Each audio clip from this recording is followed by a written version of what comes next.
تو وہ کیا کہے گا؟ بھائی میرا ارادہ نہیں تھا, غلطی سے ہو گیا. تو یہ کافی نہیں ہے.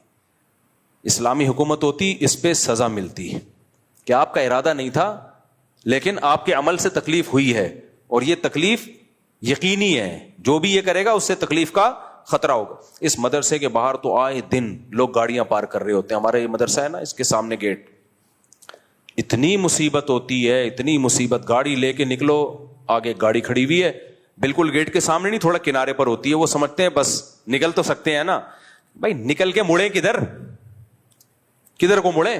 ہم نے ادھر جانا ہے, ادھر گاڑی ہے, تو ایسے کروٹیں لینی پڑتی ہیں. پہلے گاڑی کو یوں لے کر آؤ, پھر تھوڑا سا یوں کرو, پھر پیچھے کھمبا آ رہا ہے, پھر یوں کرو, پھر یوں کرو. آدھا گھنٹہ اس میں لگ کے کوئی بہت ہی ماہر ڈرائیور ہوگا جو موت کے کنویں میں گاڑی چلانے کا ایکسپرٹ ہوگا, وہ نکالے گا, ورنہ گھنٹہ گیا. یار تم تھوڑا سا پیچھے کر لیتے گاڑی کو. میں نے اپنے گھر کے باہر لکھ کے لگایا ہوا ہے گاڑی پارک کرنا منع ہے. آپ دیکھ لیں, یہاں بڑا بڑا لکھا ہوا ہے گاڑی پارک کرنا منع. ہر وقت گاڑی نظر آئے گی, اور میری گاڑی کے علاوہ ہوگی وہ. اب 24 گھنٹے تو گارڈ سر پہ نہیں کھڑے ہوئے نا. جب گاڑی نظر آتی ہے پھر تلاش کرتے ہیں کیمروں سے کون بندہ ہے. سیکیورٹی تھریٹس بھی تو ہو سکتی ہے نا, سیکیورٹی مسائل بھی تو ہو سکتے ہیں. پھر بندے کو تلاش کرو, آدھا گھنٹہ اس میں لگے گا. پھر انکل سے بحث کرو, کہیں گے بیٹا کہیں جگہ نہیں مل رہی. یہ ہمارا ہیڈک تو نہیں ہے نا, آپ کو کہیں جگہ نہیں مل رہی. آپ کو اپنے گھر میں سونے کی جگہ نہیں ہے, یہ تھوڑی کہ ہماری گیلری میں آ کے سو جاؤ آپ. یہ جگہ نہیں مل رہی تھی, میری بیوی نے مجھے کھانا نہیں دیا تو میں آپ کے گھر آ کے کھانا کھا رہا ہوں. بھائی آپ کا مسئلہ ہے. گھر خریدنے سے پہلے سوچنا چاہیے تھا کہ جب میں گاڑی کھڑی کروں گا تو کہاں کھڑی کروں گا. یہ سب چیزیں, لوگ کرائے پہ گھر لے رہے ہو یا گھر خرید رہے ہو تو یہ پہلے سوچو. لوگ نہیں سوچتے, کہتے ہیں لے لو سستا مل رہا ہے, گاڑی غفار صاحب کے گھر کے سامنے کھڑی کر دیں گے.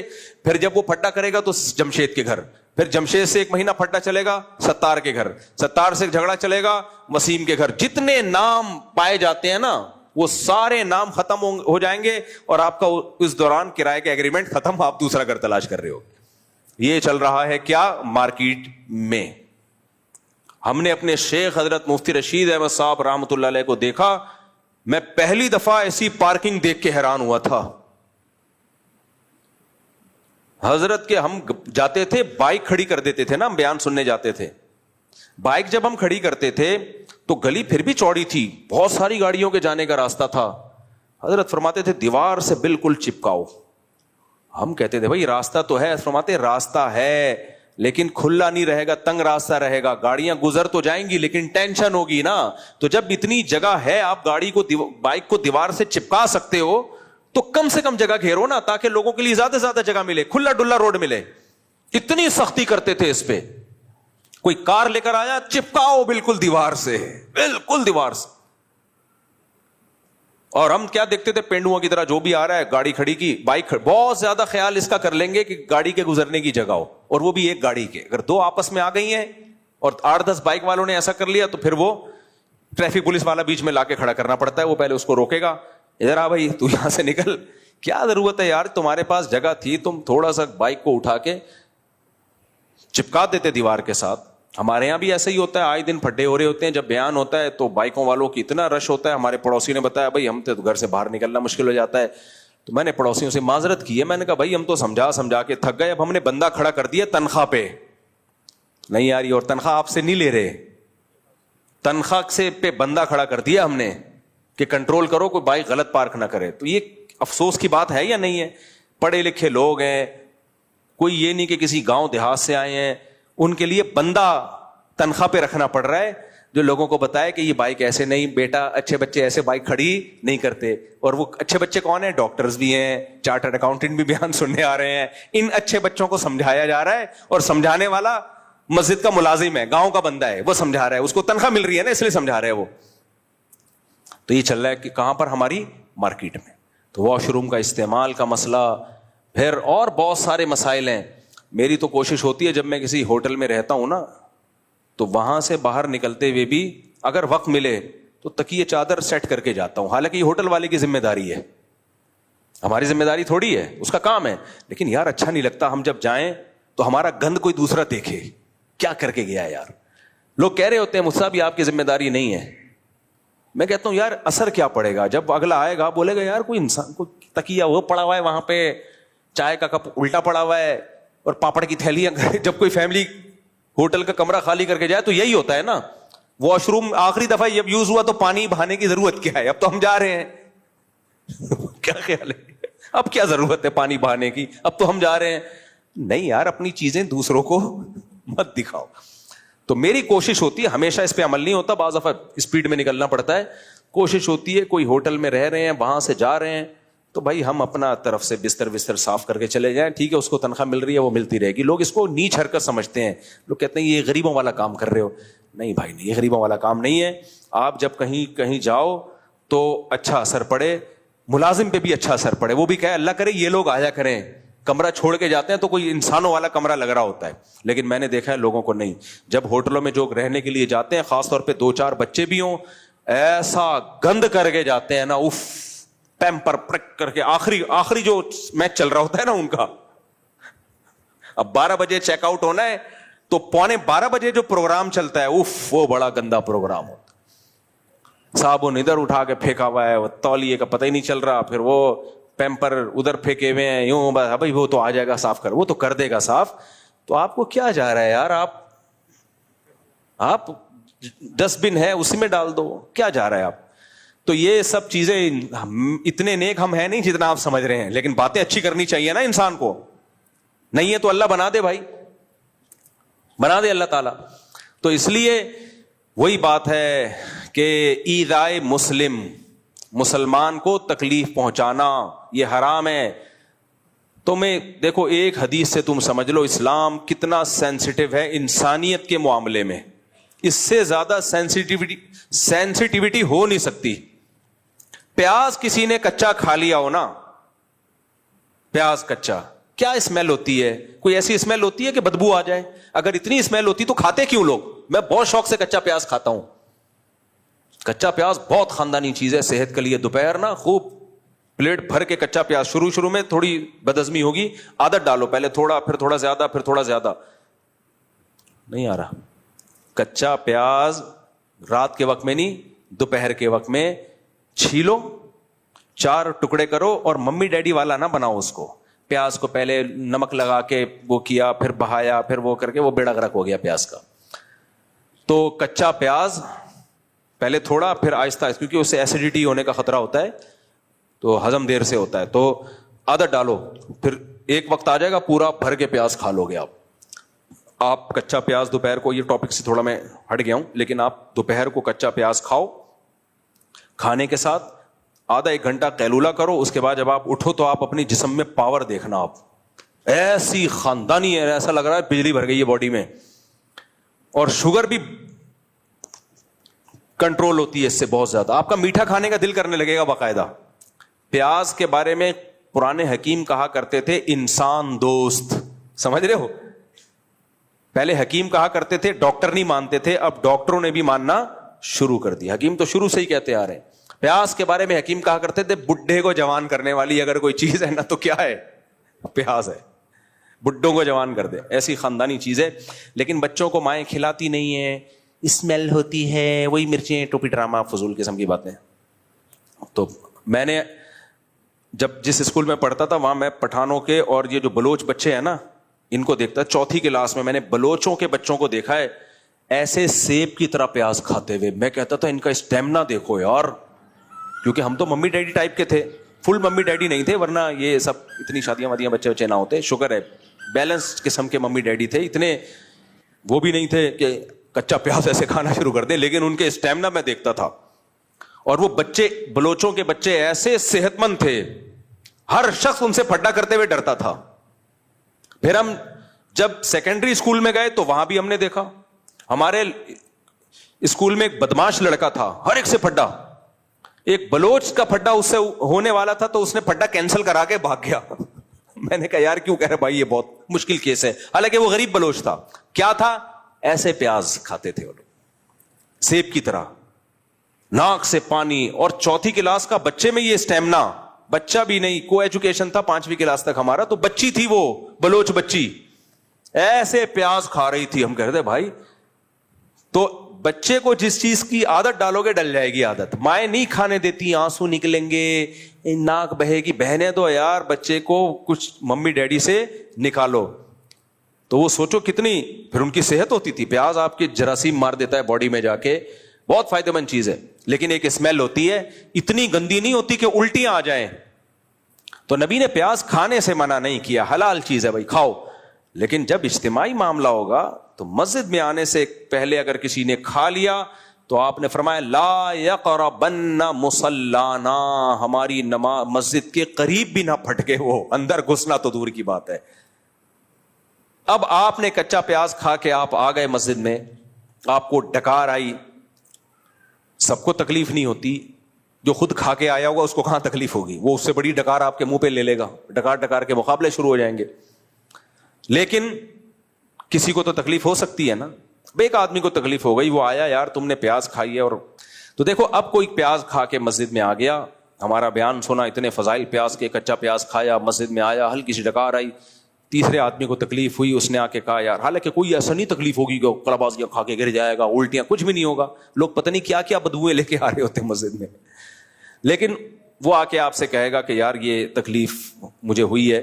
آپ کو بھائی میرا ارادہ تمہیں تکلیف دینے کا نہیں تھا, پیاز حلال ہے نا, حرام تو نہیں ہے, ہاں بھی حلال ہے, اتنے فضائل ہیں, ہاں بھائی ہے, تو کیا تیرے کو الٹیاں لگ گئی ہیں, پیٹ میں مروڑ ہو گیا ہے, اتنا نیک بننے کی کیا ضرورت ہے تجھے, تو یہ دلیل صحیح ہوگی.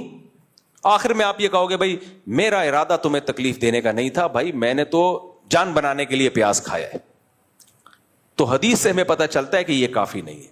اگرچہ آپ کا ارادہ تکلیف دینے کا نہیں تھا, لیکن پیاز کھانے سے پہلے آپ نے تکلیف سے بچانے کی نیت بھی نہیں کی. آپ کو باقاعدہ نیت کرنی چاہیے تھی کہ میں پیاز تو کھا رہا ہوں, لیکن میں نیت کرتا ہوں میرے اس عمل سے کسی کو ذرا سی بھی تکلیف نہ ہو. تو اگر نماز کا ٹائم ہوگا تو آپ کہو گے تکلیف تو ہو سکتی ہے, بھائی ہونا ضروری نہیں ہے, تکلیف کا امکان کافی ہے. خوب سمجھ لو, آپ کچا پیاز کھا کے آئے تو ضروری نہیں ہے کہ لوگوں کو تکلیف ہو, لیکن امکان ہے کہ میں بھی ہو سکتا ہے تکلیف ہو. اس ہو سکتے سے بچانے کے لیے کیا حکم دیا جا رہا ہے, مت کھا کے مسجد میں مت آؤ. اس لیے نماز کے بعد لنچ رکھیں اپنا, اور نماز سے پہلے رکھا ہے تو پھر پیاز نہیں کھائیں آپ اس میں, یا اتنی ہلکی کوانٹٹی میں کھائیں کہ اس کے بعد کھانا کھا کے اس کی اسمیل آئے ہی نہیں. بعض وقت لٹل کوانٹٹی میں کھایا جاتا تو نہیں پتہ چلتا, یا اس کو پکا کے کھا لیں, لیکن پکا کے وہ فائدے نہیں ہوتے. تو اس سے شریعت کا مزاج سمجھنا چاہیے کہ جو شریعت آپ کو کچا پیاز جو حلال چیز ہے, جس کی اسمیل سے کوئی نہ بندہ بے ہوش ہوتا ہے, نہ اس کو الٹیاں آتی ہیں, نہ وہ ایسے منہ خراب کرتا ہے, بس ہلکی سی اسمیل آئے گی. جب جو شریعت یہ اسمیل برداشت نہیں کر رہی ہے, وہ واش روم میں پانی بہائے بغیر آپ کو باہر نکلنے دے گی بھائی؟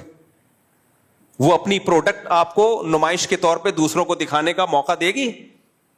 وہ اپنی پخانے کی گندی بدبو ایگزاسٹ چلائے بغیر آپ پبلک کو سنا رہے ہو, اس کی پرمیشن دے گی آپ کو؟ نہیں آئی میرا خیال ہے بات. تو یہ کہاں ہو سکتا ہے بھائی؟ لیکن آپ دیکھ لو یہ ساری چیزیں ہماری سوسائٹی میں چل رہی ہیں. اور ایک اور اہم مسئلہ ہے, اللہ کرے وہ زیادہ اچھی طرح سمجھ میں آ جائے. بعض خواتین کے, جب پہلے میں بہت فون سنا کرتا تھا تو کم کر دیے ہیں, یہ شکایتیں مردوں کو عورتوں سے نہیں ہوتی کہ بدبو کے ساتھ ہمارے پاس آ جاتی ہیں. یہ بیماری عورتوں میں نہیں ہے, مردوں میں بہت بیماری ہے کہ وہ زوجہ کے ساتھ رات گزارے گا پسینے کی بدبو کے ساتھ, بغلیں بڑی بھی ہوں گی. تو بھائی جیسے مرد پر عورت کا حق ہے, یعنی عورت پہ مرد کا حق ہے, ایسے ہی مرد عورت پر یعنی مرد پر بھی عورت کے حقوق ہیں. وَلَهُنَّ مِثْلُ الَّذِي عَلَيْهِنَّ بِالْمَعْرُوفِ. آپ کیوں اپنی بدبو اپنی بیوی کو سنگھا رہے ہو یار؟ اب عورتیں اس میں صبر کرتی ہیں, میاں ہے ناک پہ مکھی بٹھا لے گا اگر اس کو بول دیا, تو یہ بھی غلط ہے, ناجائز ہے یہ. اللہ نے بیوی کے بارے میں کیا کہا؟ وَصَاحِبَتِهِ, تمہارے ساتھ رہنے والی. آپ مسجد میں 5 ٹائم کے لیے آتے ہو, اس میں جو لوگ آپ کے ساتھ کھڑے ہوتے ہیں, آج فجر میں جو کھڑا ہوا آپ کے ساتھ, ہو سکتا ہے ظہر میں وہ نہ ہو, کوئی دوسرا ہو, ان کو پیاز کی بدبو سے بچایا جا رہا ہے. اور بیوی جو ساری زندگی آپ کے ساتھ چپک کے رہتی ہے, اس کو اسلام آپ کی بدبو سے بچانے کا حکم نہیں دے گا ہے بھائی. اس کے بارے میں اسلام آرڈر نہیں کرے گا کہ اپنی بدبو اس سے چھپا کے رکھو, نہیں, آپ کی بدبو اس کو نہیں آنی چاہیے. نہاتے نہیں ہیں, ایسے ایسے عظیم لوگ ہیں نا, عظیم لوگ ہیں, مہینے میں ایک دفعہ نہاتا ہے. میں کہتا ہوں تیری بیوی کیسے برداشت, وہ بیچاری آدھی, اس کو بھی بدبو کی عادت پڑ جاتی ہے. ایک عورت کی شادی ہوئی بھنگیوں میں, اب اس کو بڑی اسمیل آتی تھی. تو 1-1.5 ہفتہ گزرا, 2 ہفتے گزرے, تو وہ اپنی ساس سے کہنے لگی, دیکھ جب میں تیرے گھر رخصت ہو کے آئی تھی کتنی بدبو تھی, 1 مہینے میں میرے آنے کی برکت سے وہ بدبو ختم ہو گئی. اس ساس نے بولا, میں بھی جب اس خاندان میں آئی تھی نا تو میں بھی اس خوش فہمی میں تھی کہ 1 مہینے کے بعد بدبو ختم. تو اصل بات یہ ہے کہ بدبو ویسے ہی ہے, بلکہ پہلے سے بھی زیادہ بڑھ گئی ہے, تجھے بدبو کی عادت پڑ گئی ہے. تو جو بھی ہمارے خاندان میں باہر سے کوئی خاتون آتی ہے, 1 مہینہ ہے اس کے صبر کا امتحان, اس کے بعد اس کو بدبو آنا ختم. تو بعض آدمیوں کو بالکل ہوش نہیں ہوتا, بدبو سنگھا رہے ہو یار تم, اپنی پسینے کی بدبو, اپنی بغلیں صاف نہیں کر رہے.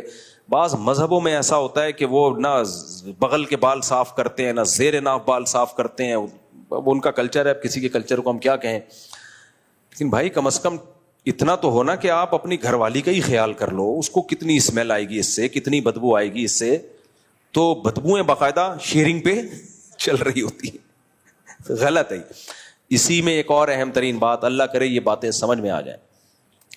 دیکھو ہمارے نبی صلی اللہ علیہ وسلم نے اپنی باڈی کی صفائی میں استنجا کے بعد, یعنی قضائے حاجت میں جو استنجا کیا جاتا ہے اس کے بعد سب سے زیادہ جس چیز کی صفائی کا اہتمام کیا وہ دانت تھے. سمجھ میں آ رہی ہے بات کہ نہیں آ رہی؟ سب سے زیادہ آپ نے اپنے باڈی کے جس پارٹ کو صاف کیا ہے نا استنجا کے علاوہ, تو پیشاب وغیرہ تو اس میں تو ہے ہی, وہ تو بہت ہمیں حکم ہے اس کی صفائی کا, لیکن اس کے بعد سب سے زیادہ اگر باڈی کے کسی پارٹ کو صاف کرنے کا حکم ہے تو وہ کون سا پارٹ ہے؟ بولو, دانت. ناک نہیں ہے, کان نہیں ہے, آنکھیں نہیں ہے, جسم نہیں ہے, سب سے زیادہ کس کو صاف کیا ہے آپ نے؟ دانتوں کو. میں چونکہ پبلک سے بہت زیادہ ملتا ہوں نا, تو مجھے اب یہ چیز سمجھ میں آنے لگی ہے کہ اسلام نے دانتوں کی صفائی کو اتنا فوکس کیوں کیا ہے. لوگ آتے ہیں, آج ایک صاحب آئے, وہ سمجھ جائیں گے ان کی بات ہو رہی ہے, ان صاحب کو رہنے تو کسی اور کی بات کر رہا ہوں میں. دانت سے انسان کی پرسنالٹی کا دانتوں سے بہت گہرا تعلق. دانت صاف نہیں کر رہے ہوتے, پھر آ کے منہ میں گھسے جا رہے ہوتے ہیں, کوئی بات سمجھانے کے لیے, مسئلہ سمجھانے کے لیے منہ میں باہر بیٹھ کے بھی میں بات سن لیتا ہوں. اب ان کو میں ان کے منہ پہ نہیں کہہ سکتا کہ تمہارے دانتوں سے اسمیل آ رہی ہے, تمہارے منہ سے اسمیل آ رہی ہے, تھوڑا سا یوں رہو بھائی, وہاں رہ کے بات کر لو.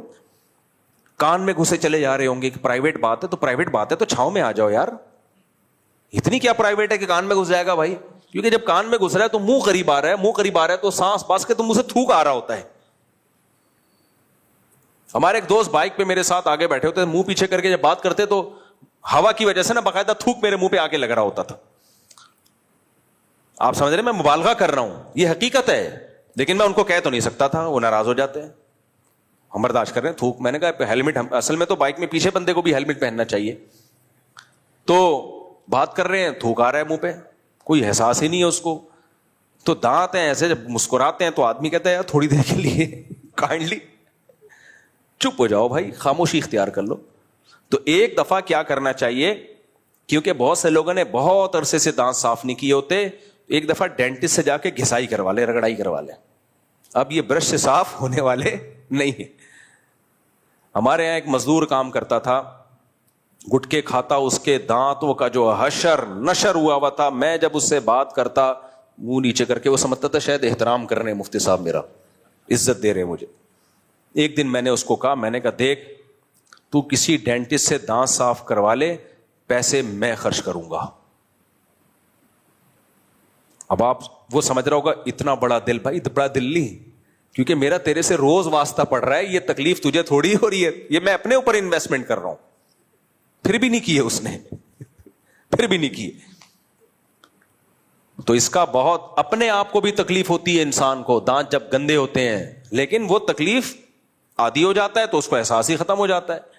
تو جس باڈی کے جس پارٹ کو نبی صلی اللہ علیہ وسلم نے سب سے زیادہ, صبح اٹھتے مسواک, پھر نماز سے پہلے مسواک, رات کو سوتے ہوئے مسواک سرہانے رکھی ہوتی تھی, اس سے پتہ چلتا ہے بھائی دانتوں کی صفائی بھی کم ویلیو نہیں ہے، اس کی بہت زیادہ ویلیو ہے، کیونکہ اسمیل آتی ہے. نبی صلی اللہ علیہ وسلم کو اتنی شدید نفرت تھی نا بدبو سے، اتنی شدید نفرت کہ آپ نے حضرت زینب کے گھر شہد پیا تو حضرت عائشہ رضی اللہ عنہا اور حضرت حفصہ کے پاس آئے تو ان کو تھوڑا جیسے سوکھروں میں ایک ہوتی ہے کہ بھائی وہ وہاں تو شہد کھا رہے ہیں ان کی باری میں، تو آپ کی طبیعت تو وہاں زیادہ مائل ہوگی، تو انہوں نے کیا کہہ دیا، آپ کے منہ سے اسمیل آ رہی ہے. تو نبی کو بدبو سے بہت سخت نفرت تھی کہ میرے منہ سے اسمیل کیوں آئی. تو آپ نے قسم اٹھائی، اللہ کی قسم آئندہ شہد نہیں پیوں گا میں، کیونکہ آپ سمجھے شاید شہد کی وجہ سے اسمیل آ رہی ہے، حالانکہ وہ اسمیل نہیں تھی، یعنی بدبو نہیں تھی، اسمیل تو تھی بدبو نہیں تھی. تو اس پہ قرآن کی آیتیں نازل ہوئیں، لما تحرم ما احل اللہ لک، جس چیز کو اللہ نے حلال کیا نبی آپ کیوں حرام کر رہے ہیں، تبتغی مرضات ازواجک، اپنی ازواج کو خوش کرنے کے لیے. تو حلال ہی رہے گا، شہد میں بدبو تھوڑی ہوتی ہے. لیکن اس سے اتنا تو پتا چلا ہمارے نبی کو بدبو محسوس نہیں ہوئی، لیکن آپ نے کہا کسی اور کو اگر محسوس ہو رہی ہے تو بس شہد کیا ہے، ہمیشہ کے لیے حرام. صحیح ہے نا، کسی کو کیوں محسوس ہو رہی ہے. تو اتنی شدید نفرت تھی. تو اسلام میں خوشبو بھی اسی لیے ہے کہ بدبو کو پہلے ختم کرو اس کے بعد خوشبو. بعض کمبخت کیا کرتے ہیں، بدبو باقی رکھتے ہیں، اس بدبو کو چھپانے کے لیے خوشبو کا اسپرے کر رہے ہوتے ہیں. وہ تو اور کیچڑ بنا دیا یار آپ نے. نہائیں گے نہیں، بدبو دور نہیں کریں گے اسپرے کر کے. میں نے اس کا بہت سخت، میرے گھر میں اگر کہیں بدبو آ رہی ہو میں نے سختی سے منع کیا، اسپرے نہیں کرنا، اسپرے نہیں کرنا. وہ بدبو برداشت کر لیں گے بھائی، ہم اس کو دور کرنے کی کوشش کرو. اب کسی اور کے گھر سے آ رہی ہے تو کیا کرے آدمی، لیکن یہ اس کو چھپانے کے لیے جو اسپرے ہم سے نہیں ہوتا بھائی، یہ نہیں ہوتا. یہ تو بھائی اس کو ظاہر، کیونکہ پھر تو احساس ہی ختم ہو جائے گا نا. ابھی یہ احساس تو ہے کہ یار اس کو ختم کرو کسی طریقے سے، ہٹاؤ یہاں سے. تو یہ سب چیزیں ہیں میرے بھائی. اس لیے اسلام کا حکم یہ نہیں ہے کہ آپ کوئی عمل کرو اور آپ کہہ دو میرا ارادہ تکلیف پہنچانے کا نہیں تھا، اتنا کافی نہیں ہے. اس سے آپ کی چھوٹ نہیں ہوگی. آپ جب عمل کرو تو آپ کہو کہ میں عمل سے پہلے میں نے ارادہ کر لیا تھا کہ میں اس طریقے سے کام کروں گا کہ کسی دوسرے کے لیے تکلیف کے تمام آپشن بند. پھر بھی اگر تکلیف پہنچ جائے پھر انسان معذرت بھی کرے، سوری بھی کرے، پھر بھی ہو جاتی ہے، بعض دفعہ نہ چاہتے ہوئے بھی ہو جاتی ہے. لیکن یہ تو طریقہ ہی نہیں ہے بھائی کہ سب کچھ ہو رہا ہے، بندے مر رہے ہیں اور آپ آخر میں سوری کر کے پتلی گلی سے نکل لو. سریا لے کے جا رہے ہو، بائک والا بےچارا غصے، ہمیں اس کو دیکھ کے ہنسی آئی جب اس کی بائک سریے کے اوپر آئی نا، پھر یوں اس کے بھی رقص و سرور کی محفل لگائی تھوڑی سی اس نے. جب رکا ہے تو وہ غصے میں وہ بنیر کا پٹھان جو ہے نا سوڑ کا، لیکن بےچارا کیا کر سکتا تھا، سارا غصہ اپنے اوپر ہی اتار دیا اس نے. یوں اس کو سمجھ میں نہیں آ رہا تھا میں جا کے گردن سے پکڑوں، لیکن وہی بات ہے، اس نے کہا وہ تو نکل گئے، اب میں آدھا گھنٹہ ان کے پیچھے بھاگوں، اور وہ پیچھے پیچھے سریا بھی ہے، اس سے بھی بچ کے جانا پڑے گا. تو خیال آئندہ اس چیز کا ہمیں کرنا چاہیے. تو خیر میں اپنی بات کو بس سمیٹتا ہوں. تو اسلام انسانیت کا درس سکھاتا ہے، لیکن آج ہماری مذہبی رسومات اس میں انسانیت ختم. جلسوں میں روڈ بلاک ہو رہے ہیں، اور 40ویں کی چھٹی، اور تیجے کی چھٹی، اور جی آج چہلم ہے اس کی چھٹی. آپ کے فون کیا ہو گیا، وہ نیٹ ورک ہی بند ہوا ہے. ملیشیا سے ہمارے جاننے والے تاجر آئے، 10 محرم چل رہا تھا، آتے ہی ان کی میٹنگ تھی تجارت کی، کہہ رہے ہیں یار عجیب مصیبت ہے یار، کراچی ایئرپورٹ پہ اترا ہوں، جس میٹنگ میں فون کرنا ہے فون ہی بند. میں نے کہا بند، کیونکہ امام حسین 10 محرم کو شہید ہوئے تھے. کہہ رہے ہیں بھائی ہم نے تھوڑی شہید کیا تھا ان کو، خدا نخواستہ اور ہمیں سزا مل، ہم تو ان کی شہادت پہ غمزدہ ہیں. کیا ہم بھی مسلمان ہیں بھائی، ہم سیدنا حسین سے ہم بھی محبت کرتے ہیں. یہ محبت کا کون سا طریقہ ہے کہ آپ لوگوں کو عذاب میں ڈال دو؟ لیکن آپ دیکھو ربیع الاول میں بھی عذاب، محرم میں بھی، پھر چہلم کے الگ مسائل ہیں. تو حکومت پہ دباؤ ڈالو. یہ ساری چیزیں انڈور ہوں گی، روڈ پہ کچھ بھی نہیں ہوگا، روڈ چلنے کے لیے بس، اور کوئی کام نہیں ہوگا روڈ کے اوپر، لوگوں کے چلنے کے لیے، ٹریفک کبھی بند نہیں ہوگا. لیکن لوگ بھی دباؤ نہیں ڈالتے، بس ٹھنڈے پیٹوں برداشت کر رہے ہیں. اور مذہبی لوگ مذہب کے نام پہ منجن وہ لوگ بیچ رہے ہیں. تو مذہب یہ نہیں ہے، مذہب وہ ہے جو میں نے آپ کے سامنے پیش کیا ہے. اللہ ہمیں اس پر عمل کرنے کی توفیق عطا فرمائے.